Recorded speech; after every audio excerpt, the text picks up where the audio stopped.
In this video, we're going to be taking a look at Towers of Aghasba, developed by Dreamlit Games.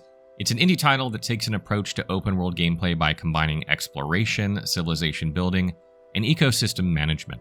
Slated for early access on November 19th, 2024, which is just over a week away on PlayStation 5 and PC, the game takes players to a fantasy island that's fallen to ruin due to a force known as the Withered. Aghasba, which was once a lively and flourishing place, is now in a very decayed state. Players are tasked with revitalizing the island by restoring plant life, attracting wildlife, and building a civilization that strikes a balance with nature. In Towers of Aghasba, players step into a mysterious island that was once full of life and beauty, but now is struggling under the influence of a dark force known as the Withered. This place is filled with towering forests, sprawling coastlines, and different biomes that was once the home of the Shimu civilization, a civilization that used to hold a deep, almost sacred connection with the land. Now the remnants of their once thriving society are scattered across the island, hinting at their downfall.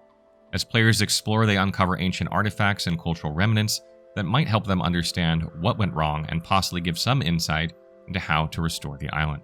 The Withered looks like it isn't just a regular enemy either. It's more like a creeping blight that's messing up the island's ecosystem and probably even mutated some of the remaining wildlife into aggressive creatures. Reviving the island would most likely involve planting, encouraging wildlife to return, and rebuilding old structures, but every decision seems to carry weight. If you expand too quickly or gather too many resources, you could end up disrupting the balance even more, so it sounds like you'll need to take your time and really consider how your actions affect the island's overall health. As players explore the island, they'll come across landmarks, ruins, and relics that reflect the Shimu people's deep connection to the land. These discoveries might offer clues on how to manage the land in a sustainable way.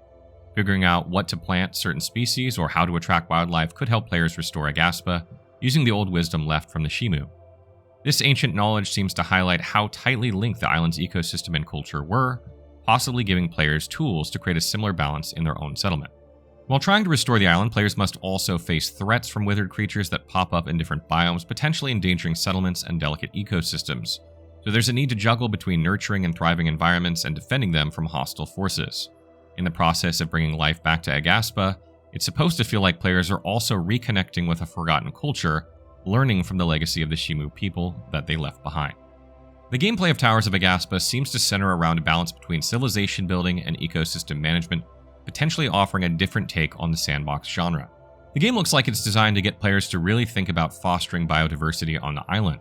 You'll most likely encounter a mix of plants and animals, each playing a different role within the ecosystem, which you'll need to understand and balance. For example, some plants might attract helpful creatures that aid with spreading seeds, while others could draw in animals that might become a problem for your settlements or crops. This mix of ecosystem management alongside building up your civilization seems like it could add some interesting depth and variety, making each playthrough feel a bit different and more dynamic. Combat definitely plays a big part in the game though, if you were wondering about that, adding some real tension to the whole restoration process. The island is full of threats from the Withered, which bring along mutated creatures and other dangers, so making progress and defending your settlements often means having to fight them off. Players will likely run into everything from aggressive wildlife to tougher withered enemies, with the combat system offering both melee and ranged options. It looks like there will be a variety of weapons to choose from, like basic clubs and bows, plus more complex crafted gear that you can tweak to fit your playstyle. There also seems to be a mix of timing and strategy involved in combat, especially when you're trying to balance between offense and defense while keeping your settlements safe from multiple threats. Crafting plays a big role in Towers of Aghasba as well, tying into both combat mechanics and the overall goal of restoring the island. Players will gather resources like plants, minerals, and other materials from the environment to craft weapons, tools, and infrastructure. Crafting different weapons will be crucial for dealing with the Withered, so players might need a variety of gear depending on the enemies they're up against. You'll likely be making everything from simple melee weapons like axes and spears to ranged options like bows and traps. But since resources aren't unlimited, players will need to be smart about how they use their materials, making sure they don't burn through those supplies needed for both combat and the island's restoration. Based on gameplay footage, the crafting system looks like it isn't just about weapons. It also looks like it'll play a role in rebuilding settlements and adding some protection to what infrastructure that you have already established. As you explore, you'll find different materials that can be used to craft structures, traps, and even environmental upgrades to help your village thrive. It seems like planning will matter here, deciding how to use your resources wisely, between crafting tools to gather even more materials or building defenses to ward off withered attacks. There's a balancing act between using what you've got for survival and making sure your settlements have what they need to stay safe long term. Beyond just building defenses and weapons, the game's crafting system encourages a bit of experimentation. Players can try out different combinations of materials to create unique or upgraded items, which should make exploring the island feel more satisfying. Coming across rare resources or new crafting recipes could give you the edge you need, whether it be by boosting your combat abilities or improving your settlement. This system seems to be designed to blend seamlessly with the game world, where everything you collect matters and each item you craft directly influences how you interact with the environment and face down enemies. And managing resources seems like it's going to be a really big deal here, especially when deciding whether to use what you've gathered to craft better gear or toward ecological restoration and building up your settlements. This push and pull between survival and restoration looks like it'll keep things interesting, where your choices could tip the balance between keeping your village safe and helping the island recover. Exploration looks like it'll be a big part of the game too, with players able to check out different biomes, each with their own resources and scenery. The island seems to have everything from thick forests to barren areas impacted by the Withered, making exploration feel both necessary and rewarding. There's also a glider mechanic, which could let players glide over areas, discover hidden treasures, and reach places that might be tough to get otherwise, just like in Breath of the Wild. This feature suggests that exploring won't just be about gathering resources, but it could also help players uncover more about the island's lore and its mysteries. Towers of Aghasba seems to blend environmental care, cultural revival, and strategic expansion in a way that feels pretty natural and interconnected. How all these elements fit together will be interesting to see, especially during early access, where player feedback could shape how the game evolves. Additionally, in Towers of Aghasba, there's a multiplayer mode that lets you team up with up to 3 other players to take on the island's challenges together. This means you can share resources, defend your settlements together, and work on restoring the island as a group. It's a nice way to make things a bit easier when dealing with threats from the Withered, because having a team can help you manage everything from combat to ecosystem care. The game looks to encourage players to divide tasks based on their strength, with some focusing on combat while others handle crafting or keeping the environment balanced. This teamwork aspect could make the game feel more dynamic and open up new ways to approach problems. Plus, it could make the experience a bit more social, since decisions about how to restore the island are shared and everyone's actions affect the world around them.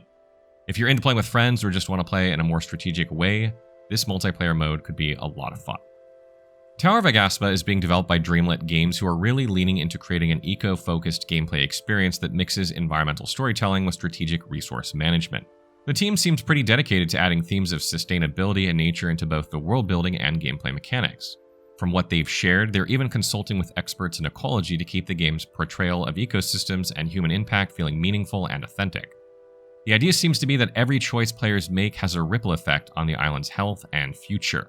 On the technical side, the game is being built using Unreal Engine 5, which lets the developers really push for those detailed environments and living ecosystems.